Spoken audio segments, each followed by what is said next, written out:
안녕하세요, 여러분. 내성적인 성격과는 거리가 멀긴 하지만 이렇게 얼굴도 모르는 분들을 향해 첫인사를 하려니 쑥스러워지는 마음은 어떻게 해야 할지 모르겠네요. 저는 30대 후반을 향해 열심히 달려가고 있는 여성입니다. 가끔은 참 이런 세월을 붙잡고 싶어지는 순간이 문득문득 찾아오게 되네요. 하지만 지나간 시간을 다시 되돌릴 수 있는 방법이 있는 것이 아니니 앞으로의 미래를 생각하면서 살아야 하는 게 맞겠죠? 저는 그렇게 생각합니다. 제가 과거로 돌아가고 싶어 하지 않는 이유는 바로 지금부터 말씀드릴 사건이 제 인생을 뒤흔드는 사건이었기 때문에 다시 겪고 싶지 않아서 돌아가고 싶지 않다는 것입니다. 세상에 이런 인간들이 소설이나 드라마에만 존재하는 게 아니라 진짜로 실존하는구나 하는 것을 느끼게 되었습니다. 너무나도 처참한 과거라고 생각이 들어서인지 사이다 복수를 하긴 했지만 다시 돌아가라고 하면 절대로 돌아가지 않을 것 같아요. 어떤 이야기인지 막 궁금하시죠? 지금부터 저의 기가 막힌 이야기를 시작해 볼 테니 끝까지 집중을 놓치지 말고 따라와 주시면 감사하겠습니다. 평소에 어른들이 왜 서로 수준에 맞는 집이랑 결혼을 해야 한다고 하는지 절실하게 깨닫게 된 사건이 바로 저의 결혼이었습니다. 어릴 때는 누가 잘 살고 못 살면 어때? 서로 돕고 도우면서 화목하게 살면 되지 하고 생각을 했었거든요. 물론 저희 집이 경제적으로 부유한 집안이었기 때문에 그런 안일한 생각을 하게 되었을지도 모릅니다. 저희 어머니는 독일에서 유학을 하던 시절에 요리를 배우기 위해서 유럽에 오셨던 아버지와 눈이 맞아서 결혼을 하게 되셨습니다. 어머니께서는 성악을 전공하셨고 아버지께서는 요리 공부를 마치고 한국으로 돌아오셨는데 그때 이미 저를 독일에서 낳아 키우고 계셨던 상황이었습니다. 어머니께서는 한국으로 오자마자 성악가로 이름을 날리기 시작하셨고 지금은 대학 교수로 일을 하고 계십니다. 아버지께서는 청담동에 위치하고 있는 유명한 레스토랑을 운영 중이시고요. 이태리 음식을 전문으로 하는 곳인데 값이 워낙 비싸기 때문에 파스타가 먹고 싶다고 아무 때나 찾아갈 수 있는 그런 레스토랑은 아니랍니다. 전부 다 예약제로 운영을 하고 있기도 하고 아버지께서 워낙 프라이빗한 것을 선호하시기에 유명 인사들 사이에서도 맛집으로 소문이 나 있는 그런 비싼 레스토랑입니다. 아무튼 부모님께서 순탄대로를 걸어오시기도 했고 자리를 잘 잡으신 덕분에 저는 어릴 때부터 아주 부유한 가정 환경에서 구김살 없이 자랄 수 있게 되었습니다. 집도 학군이 좋고 비싸다는 청담동에 있었고 동네 아이들도 좋은 대학에 가는 것이 목표였던 터라 공부를 하며 선의의 경쟁에 대해 배우며 자랐습니다. 저는 대학을 꽤 좋은 학교에 입학을 하고 졸업을 했고 틈틈이 준비했던 자격증들 덕분에 취업 준비를 한 지 얼마 지나지 않아 대기업에 취직을 하게 되었습니다. 대기업의 생활이란 참으로 바빴습니다. 야근도 출장도 그렇고 컴퓨터 앞에서 떠나질 못하니까 몸이 점점 망가지기 시작하더라고요. 제가 또 운동하는 걸 별로 좋아하지 않아서 몸을 방치하다 보니까 20대 때에는 괜찮았는데 30대 중반에 들어서면서부터 몸이 힘들다는 게 절절하게 느껴졌습니다. 그래서 동네 헬스장을 알아보고 개인 PT를 등록해서 다니기 시작했는데 저의 개인 트레이너였던 남자분과 운동하면서 정이 싹 텄고 연애를 시작하게 되었습니다. 헬스 트레이너이긴 했지만 등록하는 손님이 꽤 많은 헬스장이 아니라서 그런지 매일같이 전단지를 돌리며 홍보를 하는 모습이 좀 힘들어 보이긴 했습니다. 어느 날은 저에게 운동이 좋아서 시작한 일이지만 다른 부가적인 일이 더 많은 것 같아서 힘들다며 다른 일을 알아볼까 하고 진지하게 고민을 하더라고요. 그런데 운동만 줄기차게 했던 사람이라 할 줄 아는 것이 별로 없었고 취업에 뛰어들자니 마땅히 취업을 할 만한 곳이 없었던 것입니다. 그래도 용기를 가지고 입사 지원서를 내고 면접을 보러 다니곤 했지만 결국 취업이 되지 않아서 원점으로 돌아와 헬스 트레이너 일을 계속하게 되었습니다. 엄청나게 우울해하면서 미래에 대한 불안함에 슬퍼하는 남자친구를 제가 옆에서 내내 지켜주고 달래주고 하면서 저의 연애 시간을 보냈습니다. 그렇게 1년이라는 시간을 넘게 만나다가 이렇게 계속 우울해하기만 하면 안 되겠다 싶어서 너무 사랑하는 마음에 제가 든든한 벽이 되어주기로 결심을 했습니다. 저는 남자친구에게 결혼을 하자고 프로포즈를 하게 되었고 남자친구는 제 프로포즈에 깊은 감동을 받았다며 저와의 결혼을 약속하게 되었습니다. 남녀가 바뀐 것 같다는 생각이 드실지 모르겠지만 사실 누가 먼저 프로포즈를 하는 게 무슨 상관이겠습니까? 그때는 그렇게 생각했습니다. 앞서 말씀을 드렸지만 저희 집은 꽤 부유한 집이었지만 사실 남편의 집은 저희 집과는 전혀 다른 사정을 가지고 있었습니다.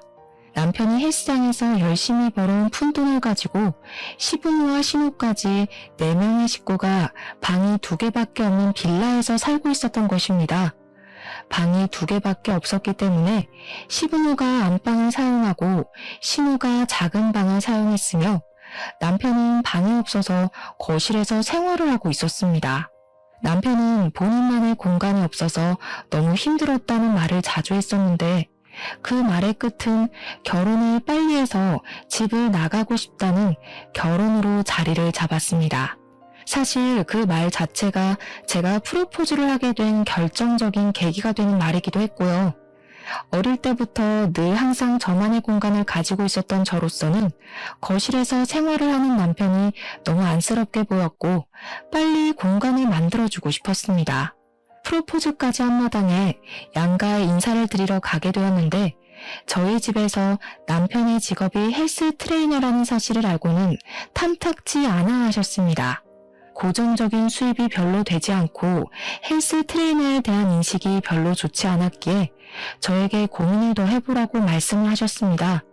하지만 저는 남편을 너무나도 사랑했고 남편이 힘들어하는 걸 보고 싶지 않았기 때문에 결혼을 몰아붙여 감행하게 되었습니다. 물론 저희 부모님께서도 사람 보는 눈이 있고 연륜이 있었기에 저를 말리신 것이겠지만 아무것도 모르는 제가 그 염려를 무시하게 된 것이었습니다. 그게 정말 큰 실수였다는 것을 머지않은 시간 만에 깨닫게 되었고요. 제가 참 불행했죠. 그 당시에는 양가 상견례를 하는 자리에서 연신 눈물을 훔치며 집에 돈이 없어서 한 푼도 지원을 해줄 수 없다는 시무가 너무나도 안타까웠습니다. 누가 준비를 하던 돈이 있는 사람이 준비를 하면 장땡이라고 생각했던 치기 어린 마음에 시부모에게 제가 알아서 다 하겠다고 호언장담을 했습니다. 저희 부모님은 제가 생각 없이 뱉어낸 말에 무척이나 어이없어 하셨지만 그 자리에서 뭐라고 꾸짖을 수가 없으니 참으시더라고요. 시모는 제 손을 꾹 잡고 부족한 자기 아들을 거둬줘서 고맙다고 잘 지내보자고 몇 번이나 저에게 말씀을 하셨습니다. 시작부터 공이 정방향으로 잘 굴러가는 듯한 느낌을 받아서 너무 행복했습니다. 신우도 저에게 언니가 생긴 기분이라 좋다고 해맑게 웃으면서 말을 하는데 이게 바로 결혼이고 가정과의 화합이구나 하는 생각이 절로 들었습니다. 저에게 친언니처럼 생각하고 따르겠다며 애교를 부리는 어린 신우를 보면서 저와 남편은 훈훈한 분위기를 느꼈지만 우리 부모님만 별로 좋아하지 않으셨습니다. 저는 그냥 별 생각 없이 딸을 시집 보내는 게 서운하셔서 저렇게 표현을 하시나 보다 하고 안일하게 생각했습니다. 집으로 돌아오는데 어머니께서 그런 말씀을 하셨습니다. 그 어린 신우도 너무 가식적으로 웃는 것 같은 느낌이 들고 시부모도 빈대근성이 있는 것 같은데 그래도 이 결혼 꼭 해야겠니? 어머니, 이렇게 짧게 만나보고 어떻게 사람의 본성을 다 파악할 수 있겠어요? 엄마가 오해하는 거예요.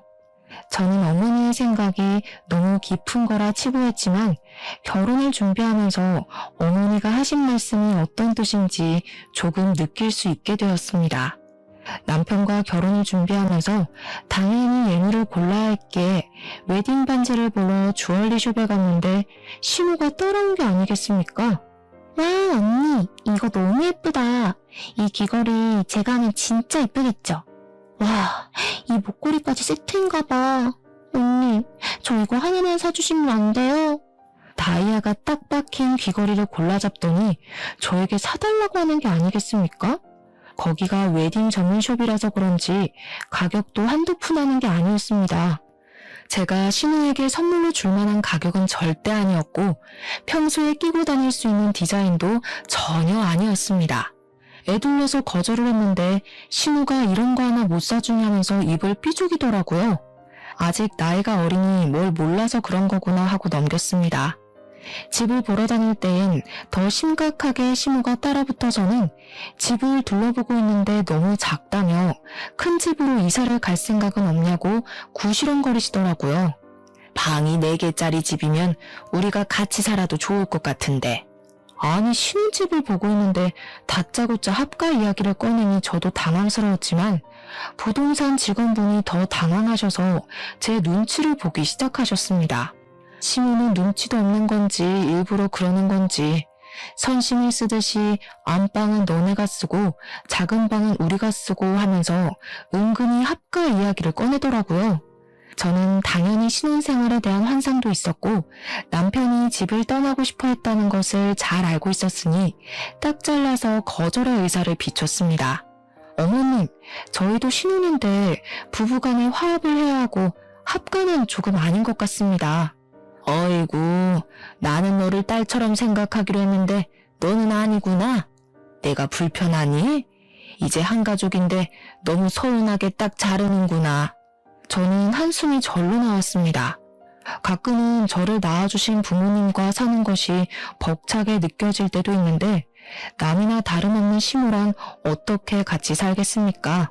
옆에서 줄기차게 구시렁거리는 시모의 말을 무시하고 집을 구하는데 한 푼도 보태줄 수 없다는 시댁의 말에 따라 집도 제 명의로 제 돈으로 구했습니다. 제가 또 나름 대기업을 종사하게 된 지 10년 차가 된지라 모은 돈이 꽤 많이 있었거든요. 물론 남편에게는 대출을 받았다고 거짓말을 했고요. 그게 저희 부모님께서 돈을 지원해 주시는 조건이기도 했습니다. 처음부터 돈이 있다는 사실을 밝히는 것은 서로에게 좋지 않게 작용을 할 것 같으니 최대한 대출을 얻은 집이라고 말을 하길 원하셨습니다. 하지만 말과는 다르게 부모님께서는 신혼부부가 어떻게 될지도 모르는 불안한 상황에서 몇 억의 대출은 위험하다고 하시며 돈을 빌려주셨습니다. 남편은 당연히 제가 은행에서 대출을 받은 줄 알고 앞으로 이자를 어떻게 내야 할지에 대해 고민을 하더라고요. 저는 적당히 장단을 맞추며 남편에게 내 명의로 대출을 받아야 하기 때문에 집 명의도 내 명의로 해야 한다고 속이게 되었습니다. 그 이후 혼수를 사러 다닐 때에도 시우랑 신우가 쫓아와서는 우리 집에서 세탁기 건조기 있으면 좋겠다, 공기청정기 좋아 보인다면서 알짱거렸습니다. 그 말이 저에게 사달라고 하는 말인 걸 알면서도 모른 척 했는데 남편이 저에게 슬쩍 그러더라고요. 우리 집 세탁기 15년 된 통돌이인데 매번 거기서 옷 꺼내고 하기가 너무 힘들긴 하더라. 드럼 세탁기 하나 놔두리면 우리 엄마가 좋아할 텐데. 그러면서 제 눈치를 은근히 살피는데 이 남자가 염치가 없다는 생각보다는 귀엽다는 생각이 먼저 들 만큼 제가 남편에게 푹 빠져 있었습니다. 거기다가 직원이 저에게 2개씩 사면 할인을 더 넣어주겠다고 살랑거리는 바람에 시댁에도 세탁기와 건조기를 선물로 놔드리게 되었습니다. 제가 카드로 결제를 하는 걸 보더니 좋아서 어쩔 줄 몰라 하시는데 괜히 제 기분도 좋아지더라고요. 결혼식 전날까지도 사실 저희 부모님은 지금이라도 늦지 않았으니까 결혼을 미루고 싶으면 당장 이야기를 하라고 은근히 저에게 말씀을 하셨습니다. 하지만 결혼식 전날 파투를 낼 신부가 몇이나 되겠습니까? 게다가 저는 남편을 진심으로 너무너무 사랑하고 있었기 때문에 결혼식을 하겠다고 했습니다. 신혼집의 혼수까지 제 돈으로 준비했다는 사실을 알게 된 저희 부모님께서는 시댁이 염치가 없어도 너무 없어서 걱정이라며 저를 살짝 질책하셨습니다. 어떻게 만나도 그런 거지 같은 집안을 만나냐는 식으로 말씀을 하시는데 솔직히 저도 발끈하긴 했죠. 그런데 시댁에서 정말 돈 500만 원이 없다면서 가구나 가전을 하나도 선물을 해주시지 않았기에 제가 부모님께 할 말이 딱히 없었습니다. 그래도 제 가족이 될 사람들이었기에 저는 그때도 시댁의 편을 들었습니다. 누구나 저희 집안처럼 부유하게 살진 못한다고 말입니다. 물론 제가 세탁기와 건조기를 선물해드렸다는 사실은 비밀로 해야 했습니다.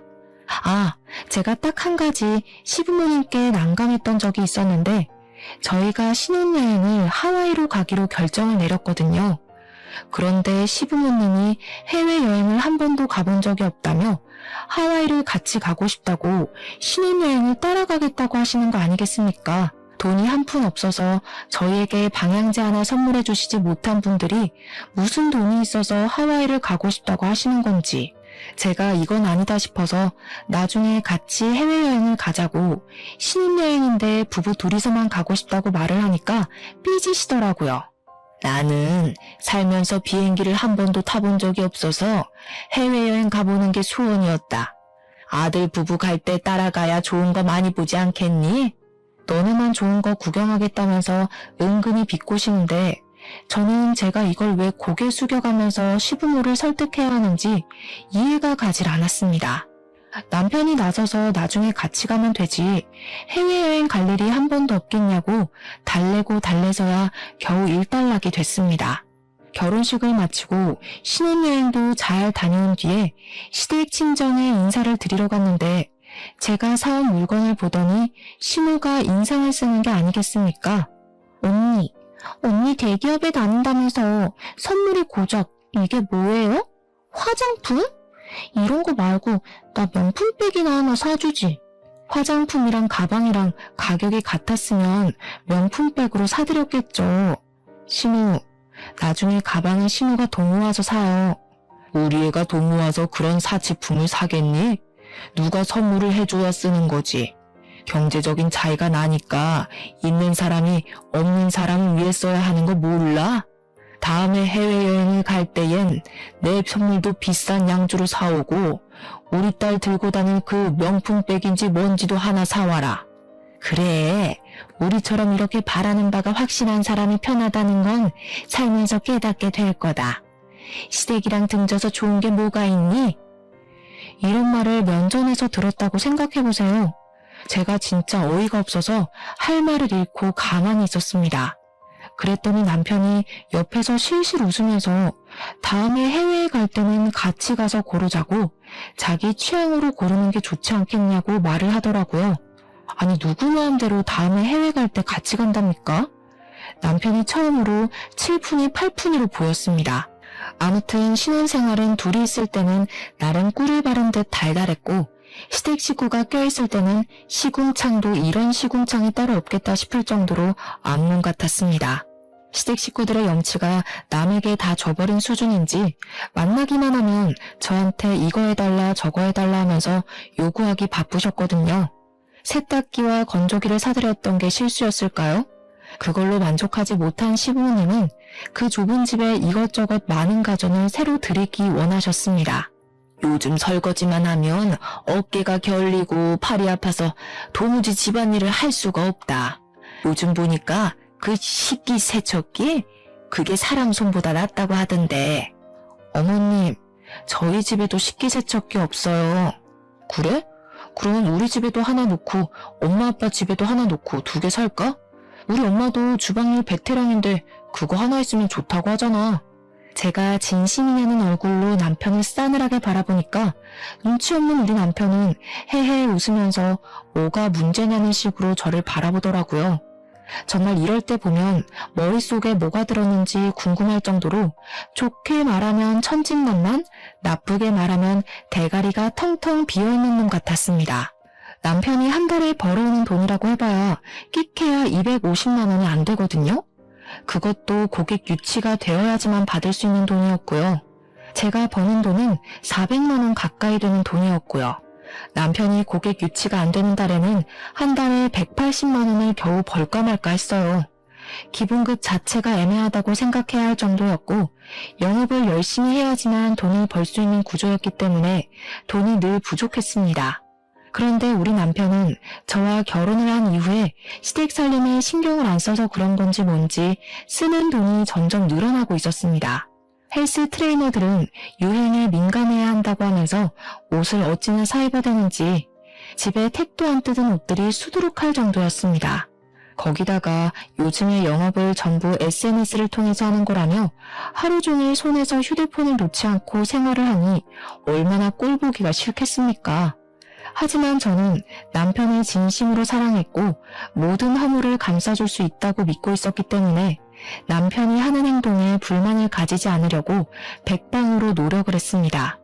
하지만 그런 마음이 먹기와는 반대로 시댁에서의 염치 없는 행동은 날이 가면 갈수록 도를 지나치고 있었습니다.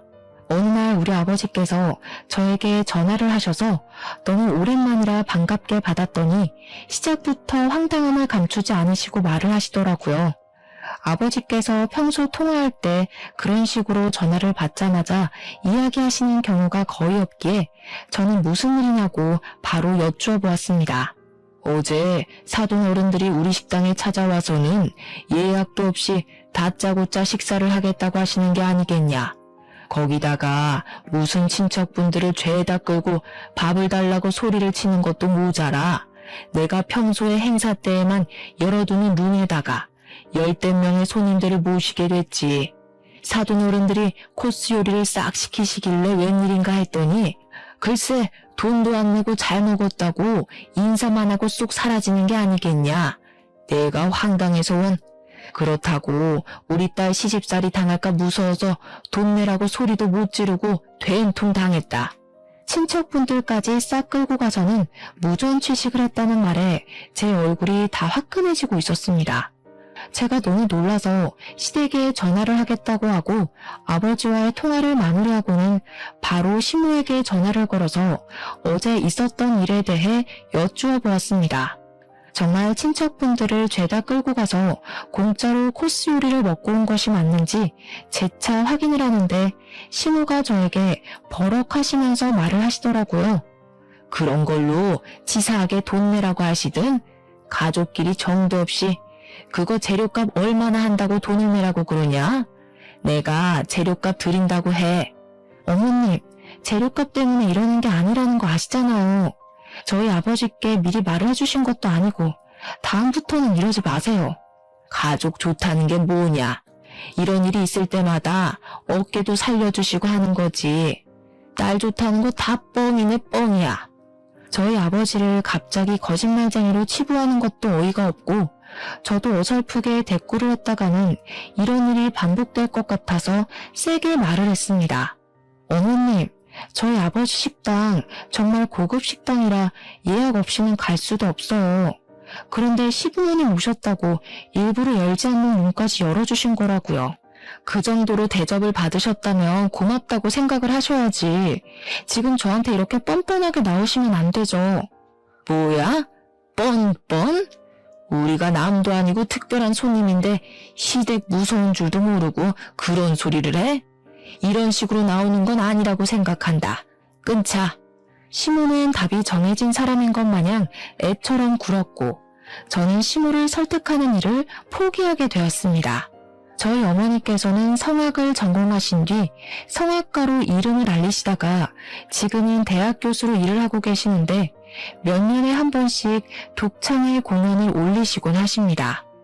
후배들을 데리고 양성을 하신다는 명목으로 자선 공연처럼 하시는 건데 이번에도 공연을 하신다고 하시며 저에게 초대장을 줄 테니 보러 오라고 하셨습니다. 평소에 어머니께서 노래를 부르는 모습을 가장 좋아했던 저로서는 몇 년에 한 번씩 오는 이 공연이 무척이나 기대되는 공연이었습니다. 제가 남편에게 같이 가자고 말을 했더니 남편이 시댁에 가서 자랑하듯이 우리 어머니께서 하시는 공연을 설명하고 온 것입니다. 그러니 신우가 갑자기 자기도 평소에 그런 클래식한 공연을 보는 게 소원이었다면서 친구들을 데리고 가도 되겠냐고 물어보더라고요. 우리 신우가 아이돌 좋아하는 건 알았지만 클래식에도 관심이 있는 건 전혀 몰랐던 터라 의아했긴 했지만 경험이라는 것은 중요하니 알겠다고 했습니다. 티켓은 제가 구해다 주겠다고 말을 하고 몇 명이나 갈 것이냐고 물어보니까 대충 5명 정도 갈 것 같다고 5장을 달라고 하더라고요. 신우에게 티켓을 전달해주고 저도 설레는 마음으로 남편이랑 같이 보러 갔는데 진짜 티켓 준 걸 뼈저리게 후회하게 되었습니다. 제가 일부러 좌석도 좋은 좌석으로 어머니께 부탁을 드려서 받아낸 티켓이었는데 신우 친구들이 전부 하나같이 문제가 있더라고요. 그냥 SNS에 이런 공연도 즐긴다 하는 걸 자랑하려고 간 것이었는지 한 명은 공연 중간에 전화를 받지 않나, 플래시까지 터트리며 사진을 찍지를 않나, 또 한 명은 코를 골면서 자는 바람에 조용한 공연 분위기에 드르렁 드르렁 하는 소리가 울려 퍼지더라고요. 자기들까지 내내 웃고 떠들고 공연장에서 하면 안 되는 행동만 골라서 해야 되는데 저희 어머니께서 주신 티켓이니까 어머니도 그 자리에 누가 앉았는지 대충은 알 수 있잖아요. 제가 너무 쪽팔리는 마음에 신우한테 계속 눈치도 주고 신우 쪽을 바라보면서 불타는 눈빛을 보냈는데도 눈치가 없는 건지 일부러 그러는 건지 모른 척을 하더라고요. 제가 결국에는 공연이 끝나자마자 신우를 찾아가서 이게 무슨 짓이냐고 불같이 화를 냈습니다. 신우 친구들까지 싹 잡아다가 잔소리를 했어요. 공연 기본 매너 같은 것도 몰라요? 누가 공연 중간에 사진을 찍고 전화를 받고 떠들어요. 이런 건 기본 에티켓이잖아요. 친구들 앞에서 망신을 당했다는 기분이라도 들었던 건지 신우가 갑자기 얼굴이 새빨갛게 달아올라서 저에게 큰 소리를 치더라고요. 언니는 돈이 많아서 이런 공연을 자주 가서 그런가 본데 저는 처음 오는 거니까 당연히 모를 수도 있지 않아요? 뭐가 그렇게 당당해요? 영화관도 안 가봤어요, 신우는? 여기가 무슨 아이돌 콘서트도 아니고 그런 행동을 하면 안 되는 건 다들 눈치껏 알아요. 지금 저한테 눈치까지 없다고 하시는 거예요? 돈 많은 사람들이나 고급스럽게 즐길 줄 아는 거다. 이런 말씀? 제가 그렇게 비약한 적은 없는데 신우 자격지심이 너무 센 거 아니에요? 언니, 말이면 단 줄 알아요? 지금 제 친구들 앞에서 제 인성까지 깎아내리는 건 너무한 것 같네요. 어떻게 제 친구들 앞에서 이런 쪽팔림을 줘요? 언니 평소에 나를 가족이라고 생각 안 하는구나? 내가 뭐 언니한테 잘못한 거 있어요? 어떻게 이런 자리에서 그런 말을 아무렇지 않게 해요? 싸울 것 같아. 저는 정말 너무나도 당황스러워서 기가 막히더라고요. 누가 보면 제가 괜한 트집을 잡아서 신우를 골탕 먹이고 쪽팔림을 주기 위해 한 행동인 줄 알겠어요. 저는 신우에게 영화관을 운운하면서 알아듣게 설명했다고 생각했는데 신우 눈에는 제가 그냥 신우를 마음에 안 들어해서 이런 소리를 한 것이라 느꼈나 보더라고요. 도대체 제가 왜 신우한테 일부러 이런 소리를 하겠습니까? 하지만 알아듣게 말을 해도 이미 색안경을 끼고 바라보는 신우 때문에 대화가 되질 않았습니다. 신우가 오히려 방방 뛰면서 저를 나쁜 면으로 몰고 가는데 제가 속이 답답해서 미치겠더라고요. 남편도 옆에서 저한테 친구들이랑 다 있는 자리에서 말을 너무 심하게 한 것 같다면서 신우 편을 드는데 이런 남자를 뭘 믿고 결혼했나 싶었습니다. 이걸로 끝이 난다면 서운하고 섭섭하겠죠. 제가 결혼을 하고 나서 차를 한 대 뽑았는데 물론 남편이랑 같이 나눠 타려는 목적으로 구매한 건 맞습니다. 그런데 남편이랑 둘이 타기에도 바빠 죽겠는 시점에 시부가 자꾸 제 차를 빌려달라고 조르는 게 아니겠습니까? 나도 이렇게 비싸고 좋은 차 몰고 다니는 게 소원이었는데 차를 한 번만 빌려주라. 내가 친구들 만나러 가는데 며느리 잘 둔 덕 좀 봤다고 하게 말이야. 몇 번이나 남편을 통해서도 저에게도 직접 조르셨기 때문에 주말에 친구분들 만나러 가실 때 한번 차를 몰고 나가보시라고 빌려드렸습니다. 시부도 자랑을 하고 싶은 마음이 있을 거고 거기다가 며느리를 잘 둔 덕이라는 말에 제가 혹해서 실수를 저지르고 말았던 겁니다. 꽤 비싼 외제차이긴 했지만 시부가 운전 경력이 저보다 훨씬 오래됐으니까 별 걱정을 하지 않고 빌려드렸다 이 말입니다. 그런데 밤 11시가 넘은 시각에 갑자기 경찰서에서 저에게 전화가 온 것이 아니겠습니까? 무슨 일인가 싶어 놀래서 경찰서로 남편과 달려가니 시부가 앉아있더라고요. 그런데 얼굴이 벌겋게 달아오른 게 누가 봐도 술에 취한 사람 같은 것 아니겠습니까? 제 예상은 현실이 되었습니다. 시부가 음주운전에 걸린 것입니다. 계속해서 음주운전 아니라는 말만 하면서 음주 측정을 거부하고 버텼대요. 그래서 인근 병원에서 피검사까지 진행을 하고 경찰서에 끌려온 거랍니다. 글쎄. 그날이 끝나기 무섭게 시부가 앞으로 고꾸라져서 코를 드르렁거리면서 자기 시작하는데 진짜 너무 화가 나더라고요. 정신 나간 거 아니냐고요. 도대체 남의 차를 끌고 음주운전이라니. 음주운전은 예비 살인자나 다름없는 행동 아닙니까? 만약 누가 어떻게 사고라도 당했으면 어쩌려고 그런 짓을 하는 건지 너무 화가 나니까 잠든 시부에게 욕을 퍼붓고 있더라고요, 제가. 경찰서 유치장 바닥에 누워서 담요 하나 걸치고 잠을 자고 있는데 세상에 미친놈이 이런 미친놈이 따로 없구나 하는 생각이 들었습니다. 저는 경찰서에서 몇 번이나 쪽팔림을 감수하고 사죄를 드렸고 제 차를 가져가겠다고 하니까 경찰이 무표정하게 말을 하더라고요. 그 차 사고 났어요. 차선 변경 무리하게 하다가 옆 차들이 받고 가드레일 받고 이거 수리비도 꽤 나오겠던데. 아무튼 차가 굴러갈 수 있는 상황이 아니라서 레카가 와서 끌고 갔으니까 저기 공업사 가서 확인해 보세요. 진짜 그 순간 저도 모르게 육성으로 연병이라는 말이 절로 나오더라고요. 제가 인상 팍팍 쓰면서 욕을 하자마자 남편이 옆에서 움찔거리는데 그 모습까지도 너무 찌질하게 보였습니다. 술에서 조금 깬 것인지 잠에서 깬 시부가 춥다면서 옷 좀 가지고 오라고 하는데 한숨이 절로 나오는 상황이었습니다.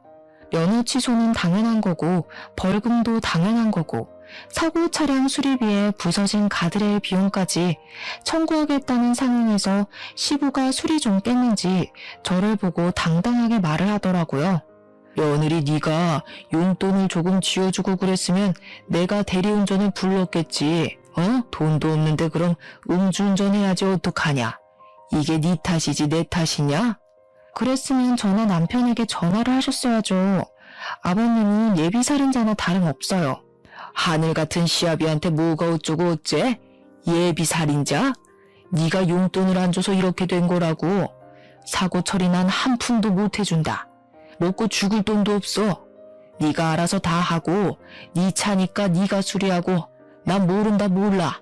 그때 진짜 소위 말하는 야마가 돈다는 기분이 확 느껴지면서 남편이 싫다기보다는 더 이상 이런 시댁을 지켜보며 살 수 없을 거라는 생각이 들었습니다. 물론 이럴 때일수록 움츠러들고 아무런 의견도 말 못하는 남편에게도 정이 떨어지긴 했습니다. 항상 시댁 편에 서서 저에게 이거 해달라 저거 해달라 요구를 하기만 했지 정작 이런 상황에서 지 부모한테 한 소리도 못하는 남편이 너무 찌질하게 보였어요. 그런데 여기서 뒤통수를 제대로 맞는 말을 남편이 하더라고요. 안 그래도 우리 엄마도 그렇고 우리 동생도 그렇고 용돈을 좀 달라고 하던데 어차피 자기가 돈 벌고 대출금 갚는 거야 자기 알아서 잘하고 있으니까 내가 번 돈은 우리 집 용돈으로 드리는 거 어떨까 싶긴 했거든. 자기네 집은 부자니까 장인어른 장모님이 알아서 잘 노후 준비하시면서 사시잖아. 우리 집은 또 그게 아니라서 지금 상황에서 그게 할 말이라고 생각해? 뭐 언젠가는 할 말이니까. 그리고 우리 집이 너무 낡아서 이사도 좀 갔으면 좋겠는데 자기 대기업 다니니까 대출이 잘 나오잖아. 혹시 추가 대출 같은 게 좀 되나? 그러면 자기 돈으로 이사도 갔으면 좋겠는데 이게 진짜 말이라고 다인 줄 아나. 그 대출금은 누가 갚고 또 나 혼자 뼈 빠지게 일하라는 말이야? 왜 자기 혼자 일한다고 생각해?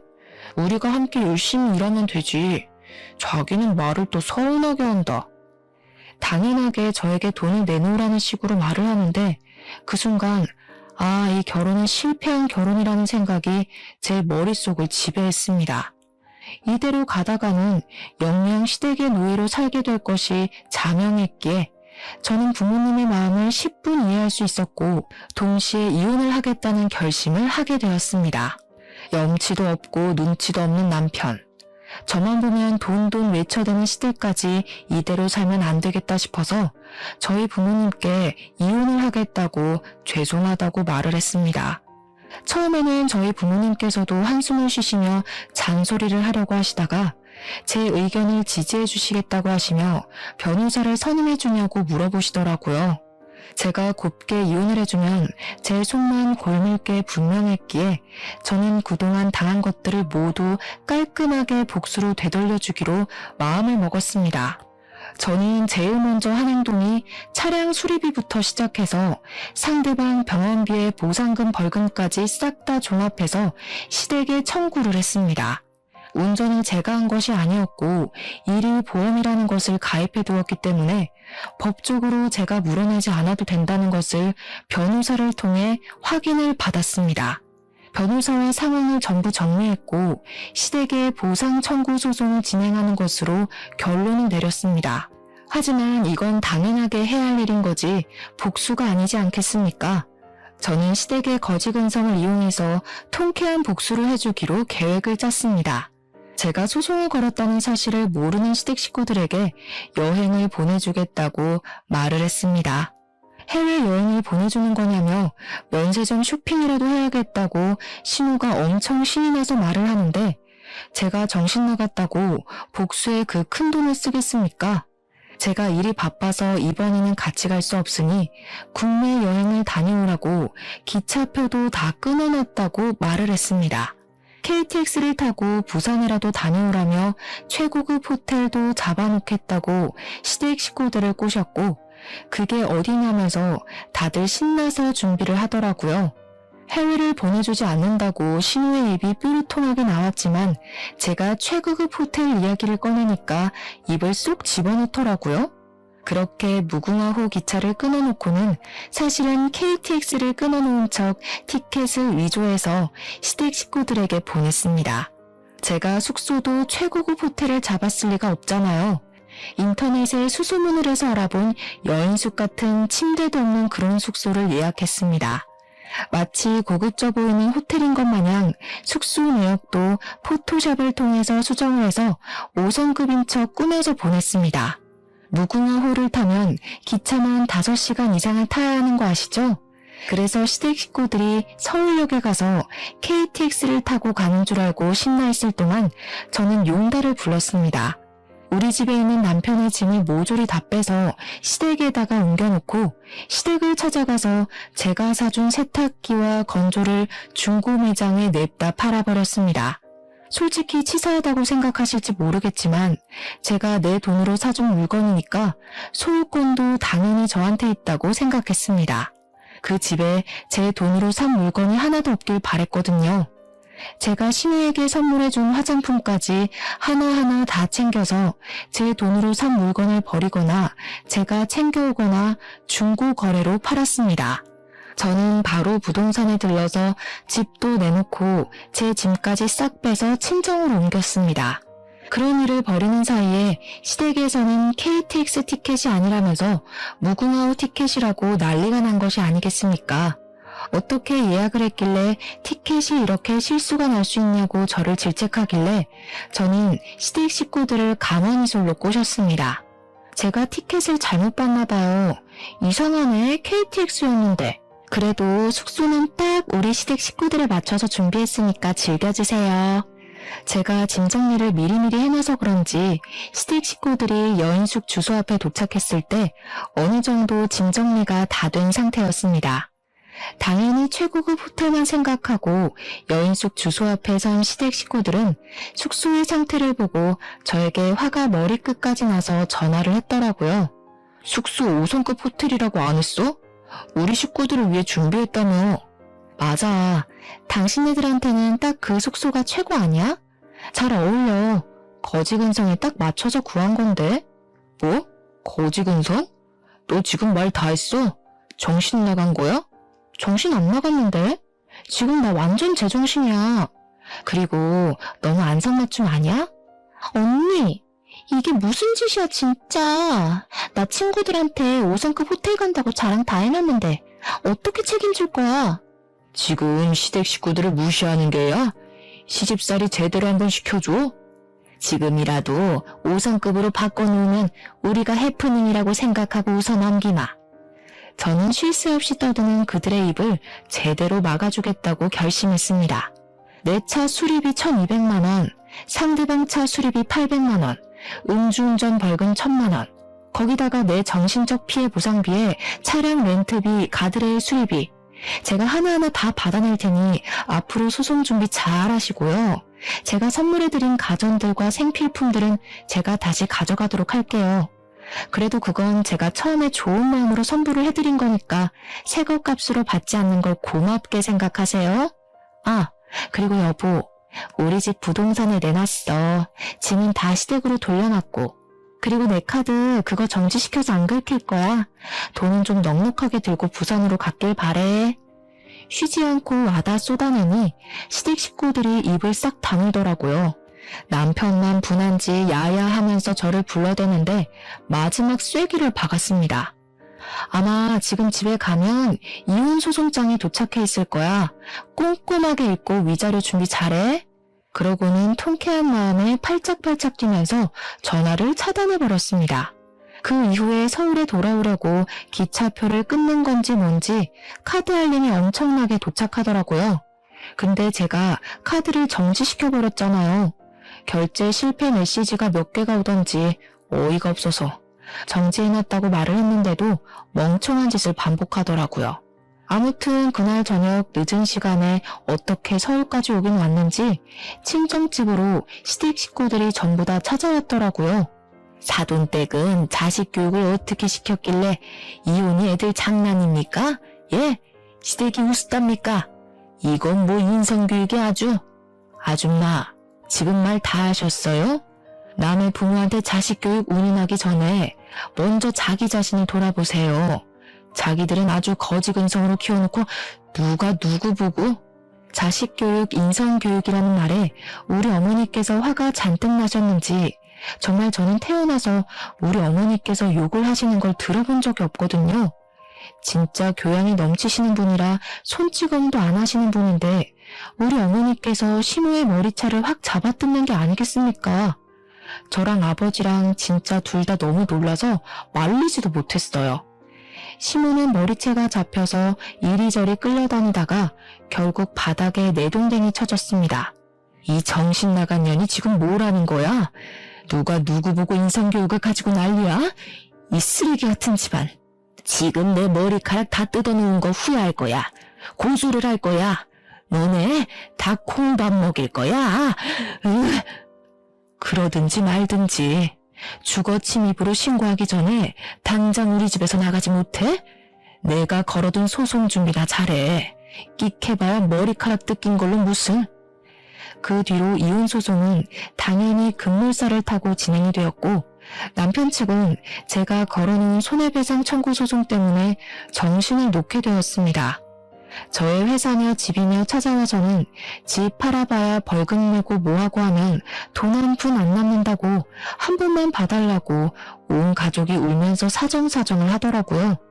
저는 그런 그들을 내려다보며 비웃어줬습니다. 우리 집 팔면 정말 오갈 곳도 없어. 우리 아빠 가게에서 밥 처먹고 간 친척들은 어디 갔대? 어떻게 그 사람들한테 신세를 줘. 제발 한 번만 봐주라. 너네 집 잘 살잖아. 이거 푼돈이잖아. 세상에 몇 천만 원이 푼돈인 사람이 어디 있니? 이런 한 장까지도 악착같이 받아낼 테니 그런 줄 알아. 멀어지는 제 뒤에서 울고불고 소리를 질러대는데 아주 속이 시원했습니다. 그 뒤로 유능한 우리 변호사님 덕분에 이혼 소송은 완벽하게 나무로 갈라지는 걸로 마무리됐고 손해배상에 대한 소송은 아직 진행 중에 있습니다. 조만간 결과가 나올 거라고 예상하고 있는데 도대체 얼마나 더 거짓골이 될지 궁금해 죽겠습니다. 제가 손해배상 청구를 신청한 금액이 어마어마하다 보니 시댁에서는 집까지 팔았다고 지금은 오갈 곳이 없어서 폐지를 주어야 한다고 하더라고요. 하루 벌어 하루 먹고 사는 처지가 되고 나니 저에게 찾아와 적당히 합의를 해줄 수 없냐고 물어보는데 제가 그들의 처지를 불쌍하게 생각할 필요가 있을 리 없죠. 울고불고 비는 꼴이 얼마나 우습고 초라하던지. 제 발밑에서 벌벌 기는 그 사람들의 앞에 살포시 5만원짜리 한 장 던져줬습니다. 그 돈으로 라면이라도 사 먹으라고 하니 부들부들 떨면서도 그 돈을 소중하게 챙겨가는데 웃음이 터져서 혼이 났습니다.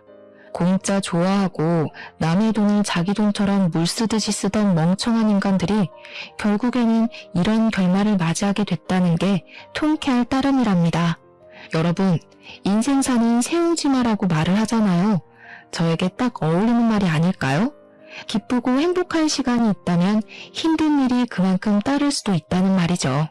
하지만 저는 그 모든 것을 극복해내고 지금은 제 스스로를 돌보며 저만의 자유, 저만의 시간에 집중하고 지내고 있습니다.